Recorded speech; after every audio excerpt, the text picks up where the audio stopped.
welcome to the Phantom Zone podcast. This is Arlen A. Harrow.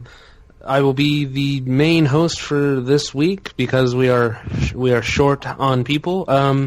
And also joining me today is Hunter Davenport.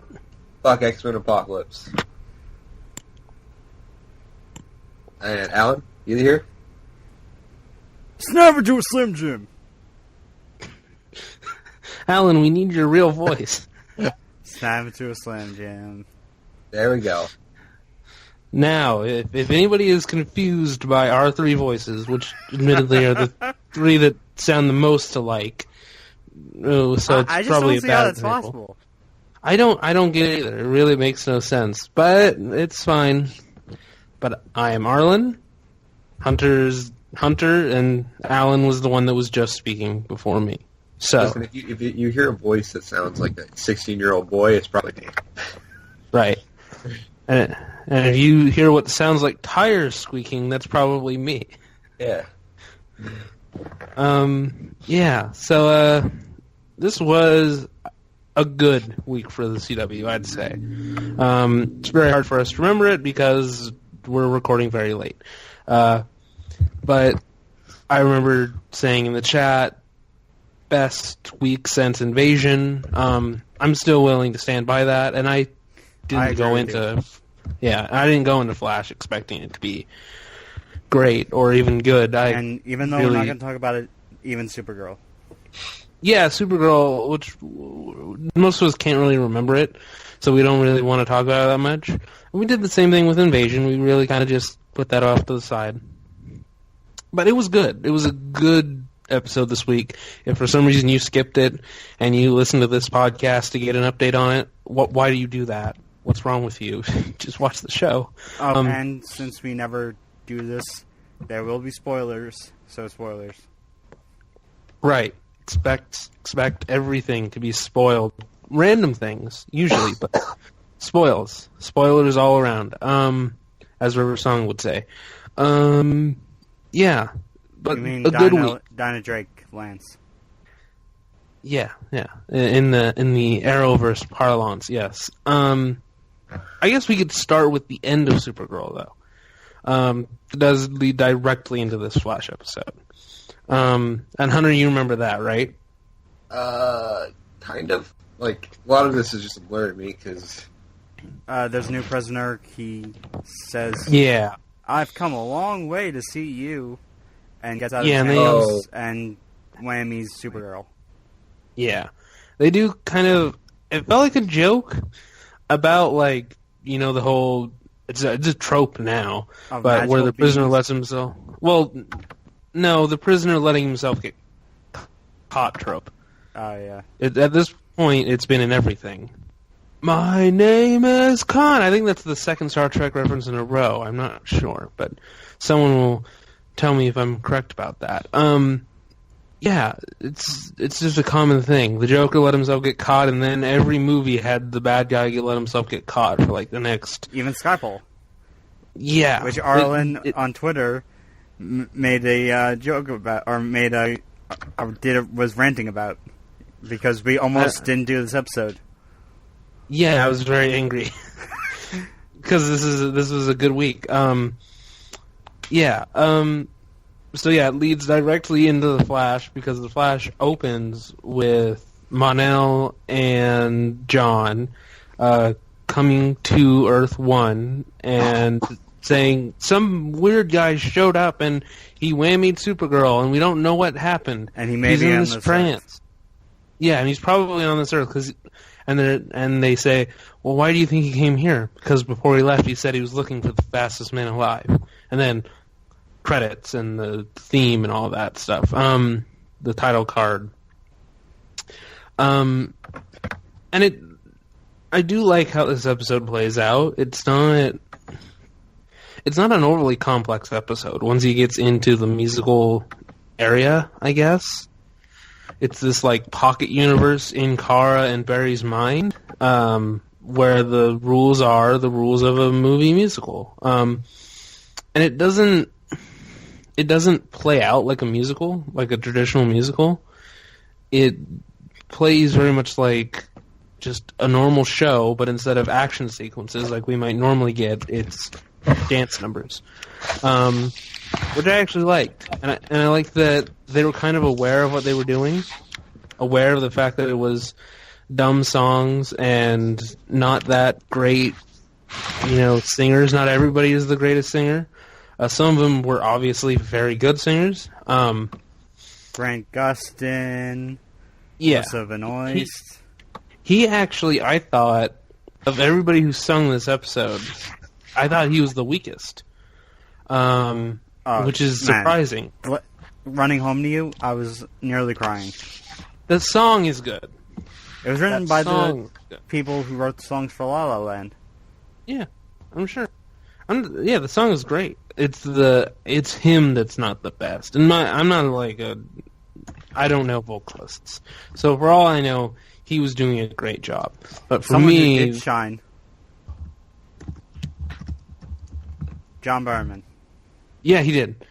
And I expected that because he's musical theater in England, and it just made complete sense that he would fit. Everybody I did not expect. Victor Garber. I did because of Last Week Legends. I knew that he was also a theater actor. Voice. Yeah. I mean, I expected Jesse L. Martin. Right. I did not expect Cisco. Did you not see that clip they released from I think a year or two ago of him doing a performance? I did not. No, I did not. I expected. It was really good. I didn't see that. No, I did see people singing on set, but I didn't see him. But I cannot remember his name right now. But I'm just going to call him Jimmy's sidekick. I knew he was a singer because he's in Jeremy Jordan. Yeah, I knew he was a Broadway guy. I know he's doing Newsies, or he was. He was a theater actor. So him, I kind of expected it from. But a lot of the other ones, I was like pleasantly surprised by how good a singer they were. I thought the standout as far as the leads was Cara. Melissa Benoist killed it in her singing. And my favorite song was Super Friends. Written just by because it was Rachel Bloom of Crazy Ex-Girlfriend, also a CW show. Okay. That makes complete sense. That song completely fits her aesthetic, as Tumblr girls say. But yeah, that song was really good. I really enjoyed that song because to me that song captured the tone of a musical and the tone of this show the most. And at that point, I was like, okay, this is what makes this a good sequel to the first crossover that we got last year. And it is sort of a true sequel to that in terms of the tone, in terms of Cara and Barry having to come together, and a display of their interdimensional friendship. So, yeah, I liked it on that level. I really like the way that they play off of each other. They are adorable together, and that always can carry a crossover episode as far as I'm concerned. I remember during the first crossover, I could just see them going and getting ice cream together. That would be an episode, and I would be fine with it. I did not need them fighting Banshee or whatever. But they did that, and that was fine, too. So, whatever. Yeah? And what? Oh, well, I don't... Alan, you don't need to list off all the villains. No, just because of how bad she was, or how poor she looked this season. Well, here's the thing. That's her best episode. I know. It's so ironic. Her best episode is the one that focuses on her the least. Yeah. Which is something you could say about the character, and even in the comics. Yeah. But overall, I thought this was a really good episode. Hunter, did you have like a particular thing that you really liked about this episode? I just thought it was I don't really like musicals that much, and I thought it was well done. I love musicals. Yeah, I like Barrowman. Barrowman was great. It was good. Yeah, and the comedy in this episode was really good, too. I previously watched the Five-ish Doctors reboot, which has a chunk of it is basically John Barrowman taking Peter Davison, Colin Baker, and Sylvester McCoy to to Cardiff, and they're just cuts of him sing every single song he does. God damn it!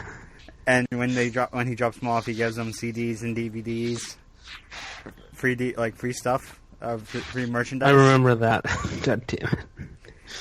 And the joke is that when they get to the Doctor Who experience in Cardiff, they take John Barrowman merchandise as a form of currency. I love it.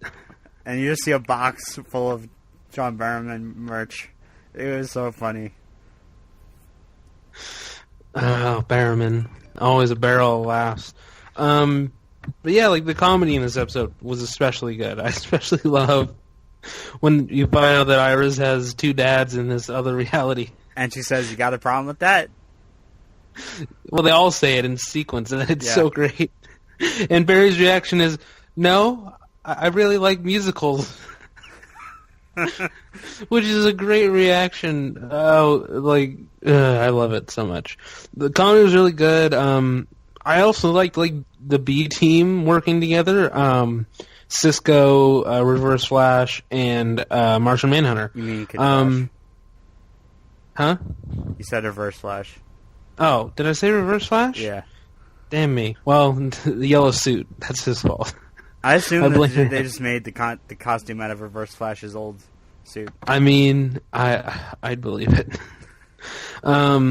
Yeah, but still, it's definitely a B team. It's a team that you wouldn't expect to work well together necessarily, but they do work very well together. John sort of counters the Supergirl powers, and Reverse Flash, or motherfucker, Kid Flash. I'm conditioned to say Reverse Flash. Kid Flash counters Flash powers, so it's nice, and they do it really well, and it's not like this big thing in the background. It's just like a 10-minute sequence where you get to see the leftovers really kick some ass. I really like vibe stuff. When you're sending people through the breaches. Yeah, I like that too. And I do like that even though this episode is reacting to the love story stuff that was going on in this week's Supergirl and last week's Flash, it didn't it avoided being weighted down by those episodes, which are two very kind of heavy and kind of like, I would say almost annoying episodes in terms of how much they focus on the romantic aspect of these characters. And this episode barely does it and makes me like those relationships more than I have before. I really cared about Barry and Iris this time, and for the first time I've actually cared about Mon and Kara, which is an achievement all on its own. So yeah, I thought this was a really good episode. I don't really have any negatives, other than I don't know if this episode would help the plot. No, I don't know. It didn't, and it was just a standalone episode. Mm-hmm. Which might not necessarily have been a good thing. I do think it does set some things up. Music Meister is obviously some multi-dimensional being who exists outside of the multiverse, even. And I think he might be setting even a villain at that. Yeah, and it makes me think, well, if he's a multi-dimensional being, and he's probably going to come back, who's going to be the villain? So that's an interesting thread that they lay. Technically, the villain only existed in the musical, in the person of Cutter Malone. What was it? Yeah. What was Barryman's last name?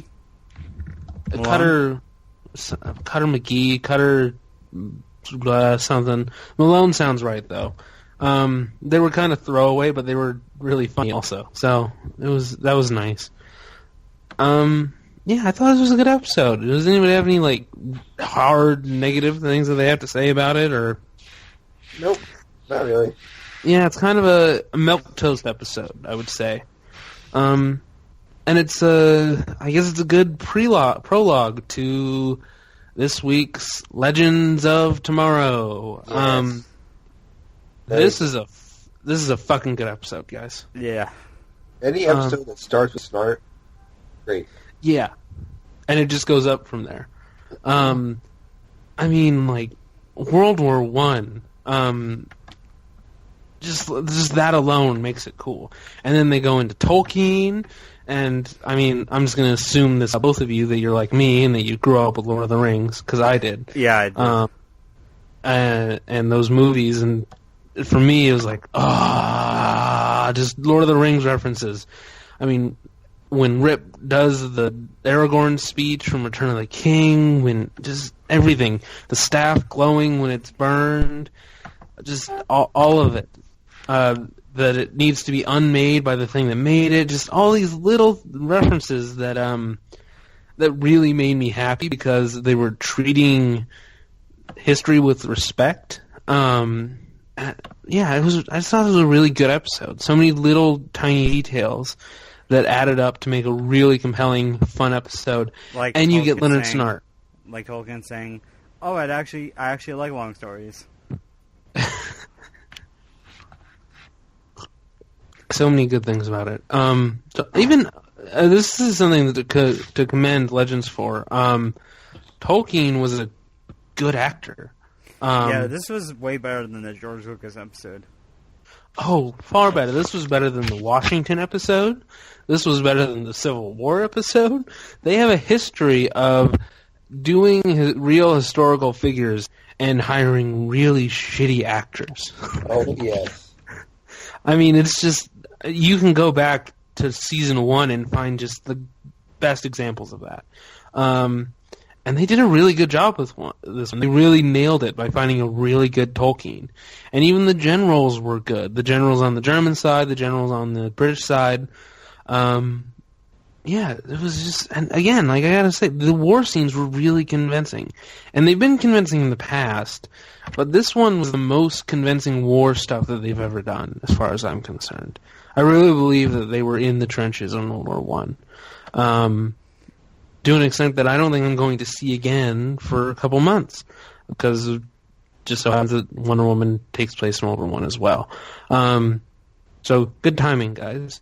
But I think I have a feeling that this is going to be more realistic than, or more well done than Wonder Woman. I mean, yeah, depending on how long they spend in the trenches and Wonder Woman could be a much glossier version of those trenches, which were horrid. But yeah, I really like this episode. I struggle to see how they top themselves in these next few episodes. But I've said that for the last 5 weeks. So I don't... Like, Legends is just, like, finishing strong in a way that I wouldn't say any CW show has. Even Flash Season 1, it ends strong, but not this strong. And it doesn't hit as hard every single episode. And just nail it every single time. So, yeah. Did anyone else have anything that they particularly liked about this episode? Snart, mostly. Yeah, I mean... It's Snart, so what do you expect? Yeah. You expect him to be good. I really liked McRory. I think that he's actually the standout on this episode because he's reacting to Snart, and he's reacting to everything that's going on. And I like the relationship between him and Amaya. The way that they both act towards the spear and the way that they act towards each other. And they're both sort of distrustful of each other, expecting each other to, at some point, betray the team. And you're never really sure which one of them is going to do it, because you're pretty sure it could be either one of them for a fairly long time into the episode.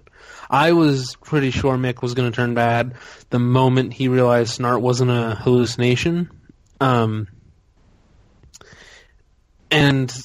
from then on, the episode just goes. And it just, everything is just so fun and so campy, but serious at the same time. Because you have these like little Snart one-liners that they just sprinkle throughout the episode that really give it an energy that the show has been missing. all season. Although I think it's done a good job of having to make up for that with really good writing. So I think that this is a good penultimate episode, I think, or however many episodes are left. I don't know. There's 2 more episodes. Yeah. So, I mean, we're in the home stretch for this one. I mean, I keep on saying this every single week. I think this is the best one of the season. I think this is the winner. Yeah. I mean, they have to... You forgot to ask me what was my favorite part, Dolt. Well, I was asking both of you. Just speak up. To quote Kevin Keller from Season 1, Episode 1 of Riverdale, he needs to be told what to do. Okay, Alan. I'll be sure to do that. But if you got anything, speak up. But my favorite part was mainly the ending. Then when this was happening, I could tell something big was going to happen in the episode because Connor kept typing "holy shit, holy shit, holy shit." Yeah, that's when you know these episodes are really good.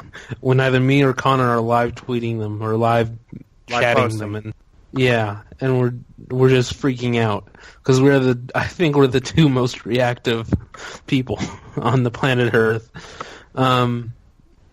Yeah, he definitely amped up the energy on that one.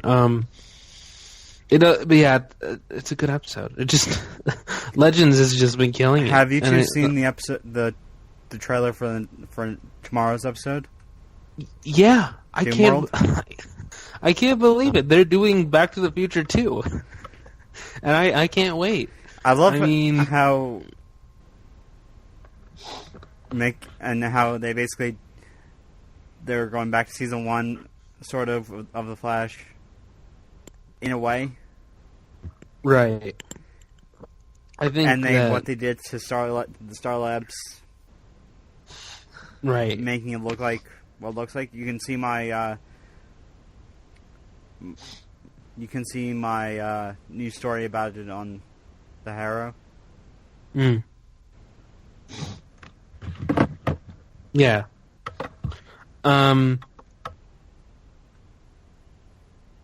Shit. Okay.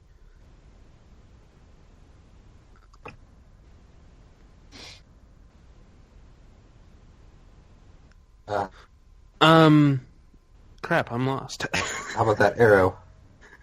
Well, we should talk about Legends a little bit more. I couldn't find a bad thing about Legends this week. I can't find it within myself to criticize any aspect of this episode. It was really strong. I have no idea how they're going to destroy the spear after when he tries to go grab the poultice.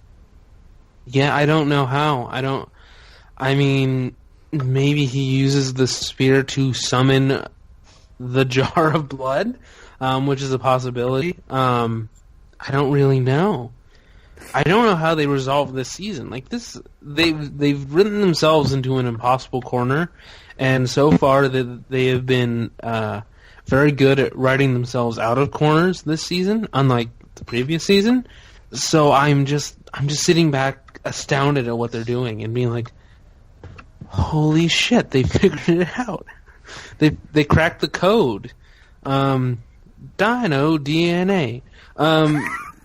They figured it out. I don't know how they did it. I'm just saying that Scott Bromley's just repeating that from that episode of Comedy Button. Rest in peace, Comedy Button. I'm just kidding. It would be funny if we announced the death of the Comedy Button. It's a good episode. Again, I'm struggling to find anything wrong with it, I guess. And that is the problem with a week when you have a really good show and you just have people who can't point out any weaknesses. There was nothing. The acting was good. Even the overacting was even better. You can tell it's the same feel that they used in the Civil War episode, but I don't give a shit. They used that feel. They used it well. Yeah, they gotta use what they have. Yeah. We in Canada, yo. We have miles and miles and miles of dirt and mud. That's all they got. We had to make it look like Texas. Every battlefield looks the same. Yep. Well, I'm pretty sure it's the same. It's the exact same field. I bet if you really look, you can find exactly how it lines up from episode to episode. But those Canadian crews, they know what they're doing, and they're doing a really good job of hiding it. The writers are nailing it this season, and I don't see how the other shows can catch up. Arrow, which is doing really good, It's not going to be as good as Legends is. It's just not. I don't see how they resolve it in a way that is as interesting as whatever Legends is going to do. That's assuming Legends doesn't just completely crap the bed, which I don't think it will, because it's just on such a run. But yeah, this is, again, Legends, I've said it many times, I think it's the winner of this year, simply because it has had less times to make a mistake, and it's not making those mistakes. So, unless anybody has any final thoughts on Legends, either of you, I think we can move on to Arrow. Nope, pretty good episode, solid episode. Yeah. I like that Maya was sort of, or was about to be the Boromir. Right, at any moment. And you weren't sure who was going to be the Boromir. You weren't sure if it was going to be Mick, who's the obvious Boromir, or if it was going to be Amaya, who is the less obvious. The wild card. Yeah, who could go either way. She has no real true allegiance to them. Even though she's kind of built a semi-allegiance, she doesn't truly have any reason to not betray them. And it really works well on screen. They really use her well. They use her ability as a performer well. Again, best replacement for Kendra from last year that you could possibly imagine. Yeah. I could not have done a better job. And I hope that she continues on for an entire other season. And they rotate somebody else out, maybe, because she is a great addition to this show. I hope, the episode synopsis for the season finale says that the Legends do something they swore they never do. Oh, shit. They're gonna go get Barry. Fuck. So, maybe this... fuck up the timeline again. To save the timeline. Wait a minute. Yeah. Put it back together. Yeah. Who knows? Ugh, I can't wait. Well, okay, I think we can... This could be the way of bringing back Captain Cold. Maybe. And I think that's part of it. I think that's how they resolve this. In some way, they bring back Captain Cold. And swap out him and Mick so they can go back to Flash? Maybe. Possibly. I would like that. But probably not. We're probably stuck with Mirror Master. God damn it. Yeah, and he's coming back. He's going to be on another episode this year. I'm willing to give them a second chance. But after that, no thank you. Yeah, I think we can move on to Bratva. That's what I'm calling this episode. This is the first episode of Bratva, Arrow's spinoff. Arrow was really good this week. Very good follow-up to the cliffhanger from last week, where we were like, okay, well, Hunter's not Hunter. Why did I say Hunter? Ollie's not getting out of this one. They hate this show. Probably, because you're a wrong person. No, it's because of what I told you guys about Katie Cassidy. Oh God! Don't bring that up. I'm gonna get real angry. I'm gonna get real furious if we even start to talk about that. For Fast for Furious.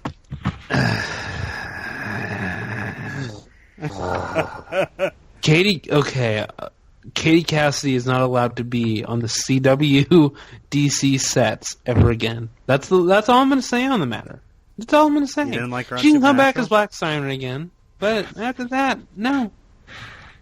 But yeah, okay, so let's do Arrow this week. Flashbacks have been really good this season. Really good. Best since season 2, blah, blah, blah. This is the best season since season 2, yada, yada, yada. It's a good season. Really good season there, Arrow. In the top echelon of CW DC television. Even if you're including Smallville, which is in the same universe, but even if you did include it, it's still very high up there in terms of quality. And this episode was mostly Bratva stuff. And it was really good. It was really compelling. Kovar is a great villain. I loved it. I really did. I thought the action was great. It was really well choreographed, and you could tell that the actors knew what they were doing. Iron Fist. Yeah, it was really good. Sorry, excuse me, guys. That was weird. Yeah, I don't know how to describe this episode other than say it's good. That's what, again, a week like this is very hard to say anything about without just repeating yourself. But I'll say this this. is a good week. The bit with Evelyn, did not see that coming. I didn't see that coming either. That really shocked me. I think this is a criticism of this episode. I do have one. I think she should have stayed dead. I think that would have actually been a stronger choice. Yeah. But I do admire the twist. I just don't. I don't think it works. But I do like what they were trying to do emotionally there. And I think that she did a really good job of pretending to be sorrowful and wishing that she had made a different choice. And it really made the illusion that she was about to die much more believable. So I really did believe that she was dead. I, for not a single second, thought she was faking. Because this is the same show that 3 seasons ago killed Oliver's mom in front of him. So I was like, okay, well, and killed Shadow in front of him. Right, but his mom was a bigger deal. A much bigger deal. Well, yeah, and it was around, Slade did drive a sword through his mom's heart. Right, and I thought that this was them sort of doing that for this season, because it was around the same time in terms of when the season, how far along the season was, at least in my memory. And I thought that this was doing that, and it didn't. It was a fake out. But again, I thought it was really well done. I thought all of it was really well done. I thought the stuff with the torture was really well done. I thought Stephen Amell did a very good job. I'm always the person I think who is defending Amell the hardest. What was Josh Segarra's line? 143 minutes or 145 seconds, or not 143 minutes, 140 something seconds. I think so. About his dad's drowning and stuff. Yeah, and Adrian Chase was on point this week. So many good things about this episode. So many good things. The way that he, when he gives him the 3 arrows in the chest, when he burns his tattoo off, they just really treated it with seriousness and respect, and they didn't shy away from showing you the nitty gritty. And that's what Arrow is good for. Arrow is good for hyper-violence, darkness, grittiness. This is the dark corner which this universe is born from. And I really just drank it all up. I thought they did a really good job of making the show compelling. Arrow's back. I don't need the parachute anymore. I don't need it. I can safely say that this was a good season of Arrow, even if the last few episodes are utter shit. They can't undo how good it has been. So, yeah. Anybody else have any thoughts, bad or good, either of you, about this episode? I was, previous to the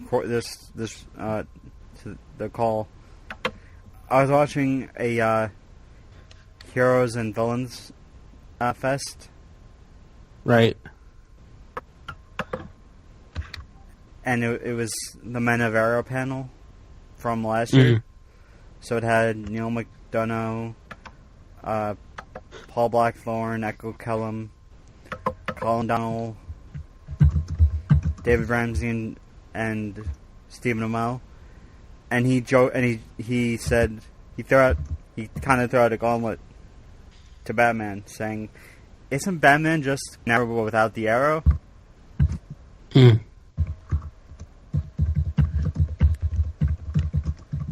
mean, he is. I mean, yeah, most characters are. Also, if you ever want to lose, like, break kayfabe. Break kayfabe? What do you mean by that? Hunter, you watch wrestling now. I know what you mean, but I mean, what do you mean by breaking kayfabe? Of Arrow and Legends with Damien Dark. Oh. It was watching that panel because Neil McDonough, he is such a great human being.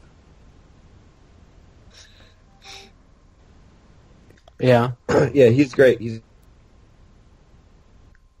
We know what he likes to do in the woods, in the wilderness. And Hunter, you know what he likes to do also, in regards to his genitals. Oh yeah, he does. God damn it. Okay, this is going to be a real short episode. Hunter, do you have any thoughts on this episode of Arrow? Anything that really impressed you or that bothered you? I mean, the Rattlesnake stuff is kind of growing on me, but that's about it. Yeah.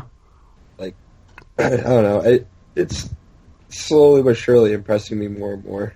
Yeah. A show I've happened to bring up a lot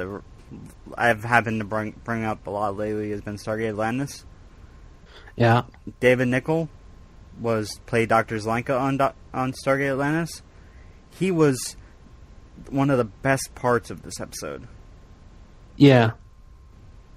Yeah. A lot of Atlantis alumni on all of these shows. And if it's who I think you're talking about, yeah, he was really good. He was very good. Yeah, yeah.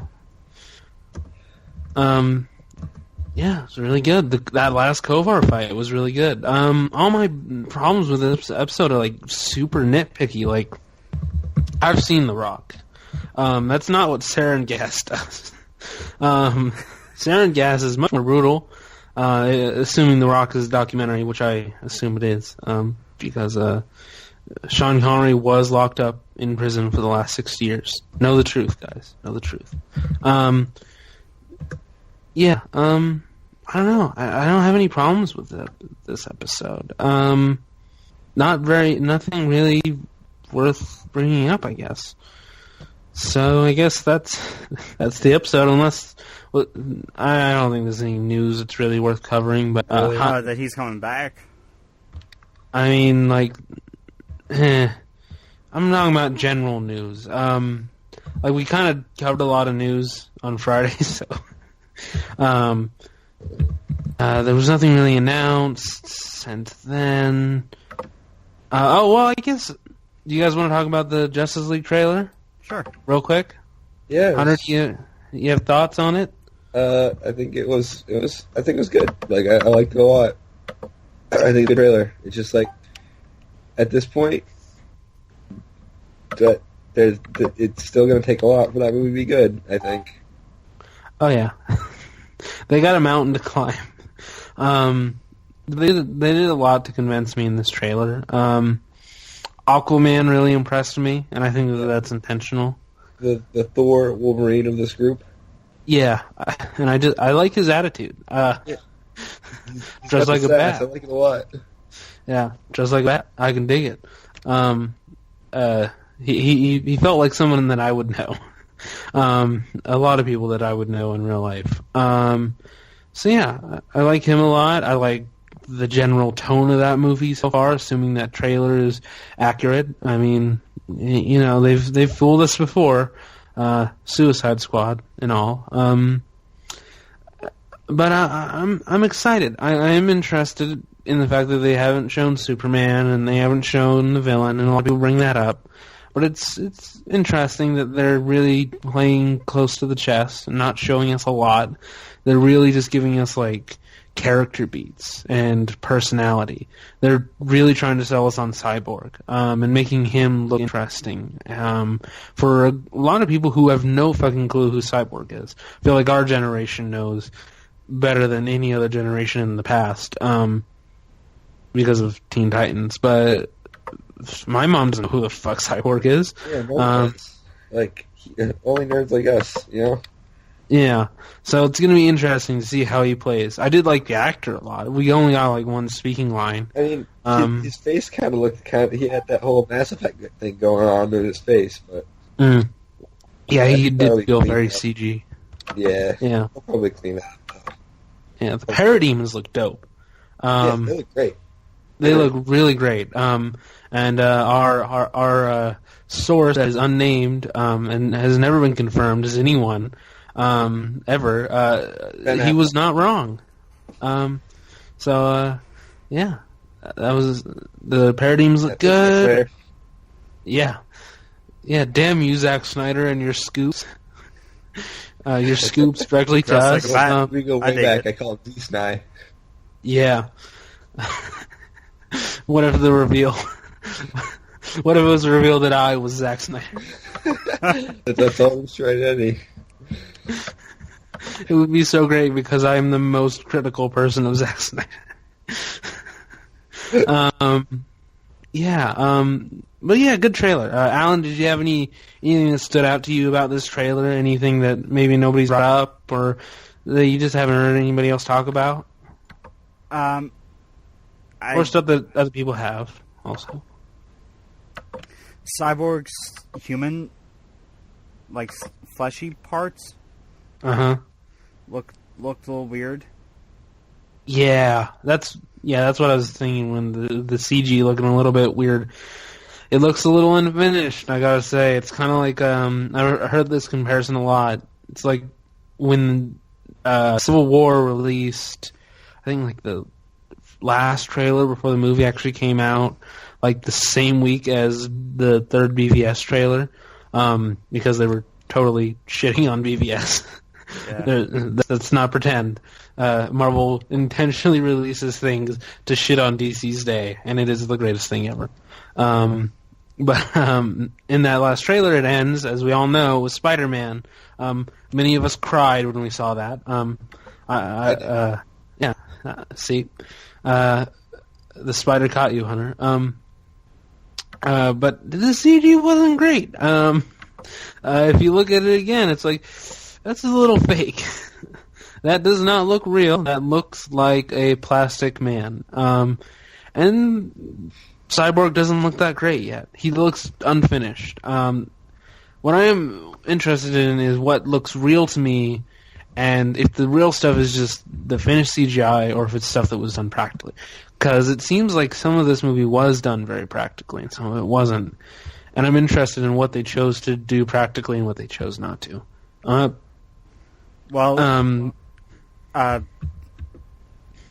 Cyborg's character that I heard is fully CGI. Yeah, I heard that too. He's basically in a black leotard the entire time, and they just CG'd it all over him. But there's a lot of things to like. They really are pushing Wonder Woman as being the leader of the Justice League, which I'm okay with. I mean, that line, shall we? And she's really growing as an actress. That's something I'm noticing. Because I liked her in the Fast and the Furious movies, but if you watch those movies, you can't say she's a good actress. You can say she's very pretty, and she's very charismatic, to say the least.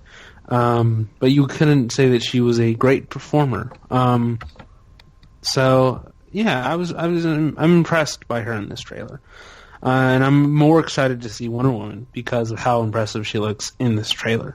That's not even for Wonder Woman. So yeah, I guess we covered that little trailer. Does anybody else has? I'm gonna play the Connor role in that. Quote, Dr. Manhattan is playing Henry Allen. Yeah, there's a lot of little things in there that really suits me. What it does confirm for me is that whatever the new Flash movie is going to be, it's still going to be a version of Season 1 of The Flash. Because you don't set up Henry Allen unless you're committed to doing that. That's what that tells me, at least. Which is interesting. That they're sticking with that. But it might not. The Flash is going to be dark and edgy. I don't buy it, though. I don't buy that that's what they're going for. I think it's going to be somewhere in between. I think it's very much going to be like a Matthew Vaughn movie. You know, Kick-Ass gets... You know, people talk about Kick-Ass being very gritty and very violent, but if you rewatch Kick-Ass, Kick-Ass has light moments in it. Kick-Ass has wonder and joy out of it. It's not like this dour movie. It has dour moments, for sure. The death of Big Daddy is deeply affecting. Still, even now, spoilers, in case you somehow haven't seen Kick-Ass by now. If you are, why are you listening to this podcast? It's been, what, 7 years? Yeah, it's been 7 years since Kick-Ass. 7 years. We are old.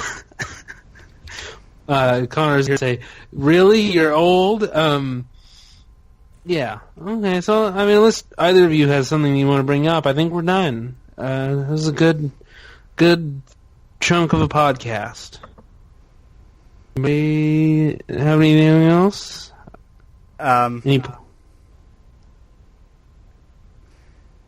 Let's... Nope. I think I'm... Yeah.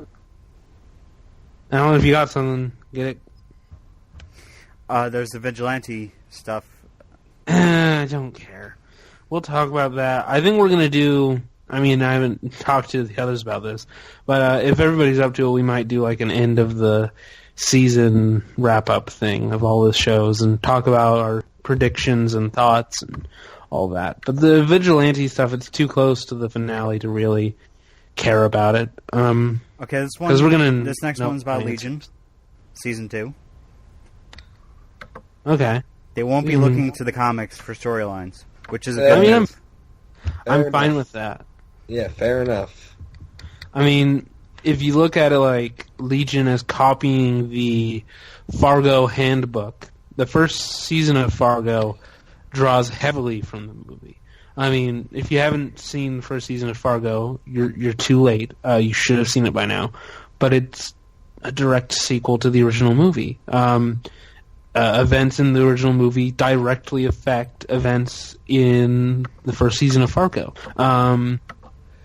So it is a sort of a cinematic universe of sorts that is mostly 20 hours of it are on television. So the majority of it is on television. But the second season does nothing from the movie. It just draws everything from the first season of the show.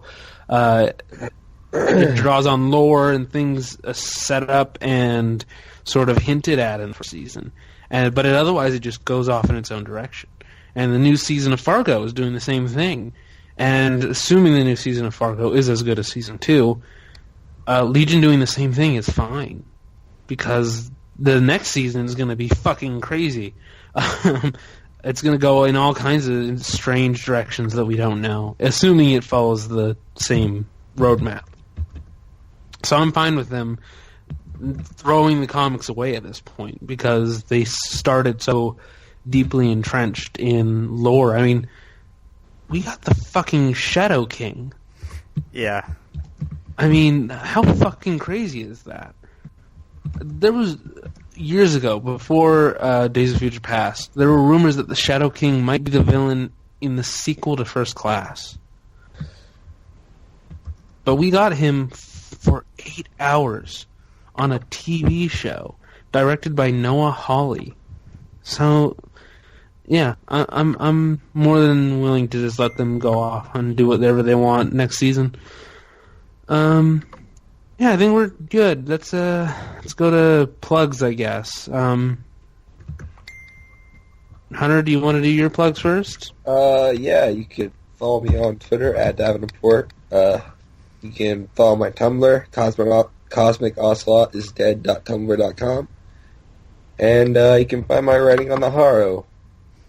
I write for that website about video games and sometimes other stuff. Yep, and you can also follow many other writers. Yeah, on the Haro. You find some of my writing when it happens.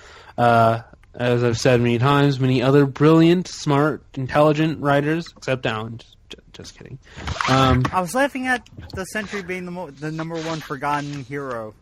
So yeah, I know. Sentry is, well, he was forgotten because he was forgotten in the story.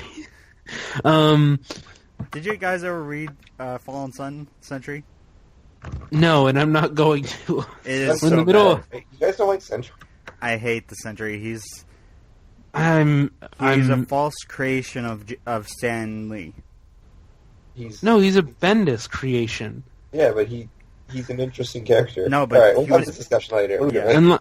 And like all Bendis creations, he's a rewriting of Marvel history.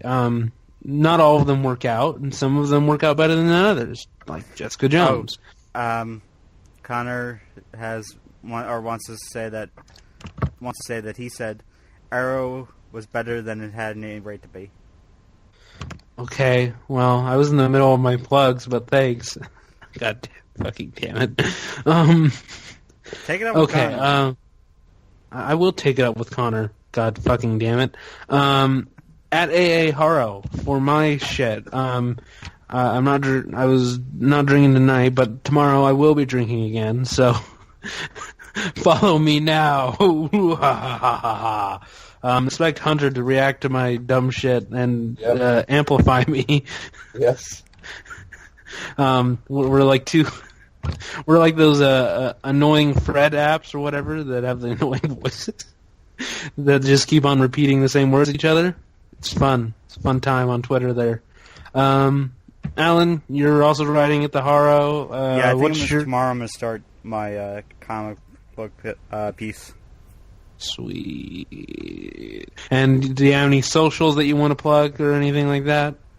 I'm at the Alan Muir on Twitter. Sweet. Yep, and also go to the group on Facebook or follow the page on Facebook. Just look up the Phantom Zone. Both should show up. We have a logo. You should know it if you're subscribed to this podcast. If you're just listening the first time, even, you should know it. If you're just listening the first time, we are at the Phantom Zone podcast.wordpress.com. You can find every way to listen to the show. If you are listening right now, please make sure that you tell us where you are listening, how you are listening. As I've said a couple times, if I know that you're listening to us primarily on YouTube, I will get the YouTube videos up quicker. But guess what? Making YouTube videos takes a long time. Very, very long time. Especially when they're an hour long and it's just a picture. So yeah, wherever you're listening, tell us so we can make sure that you get it quickly and economically and within your time schedule. Otherwise, this has been the Phantom Podcast with me, Arlen Haro, with Hunter Davenport. Yep. Fuck X-Men Apocalypse. And the one and only Alan Muir. OMAC was a shit. Yes. Bye!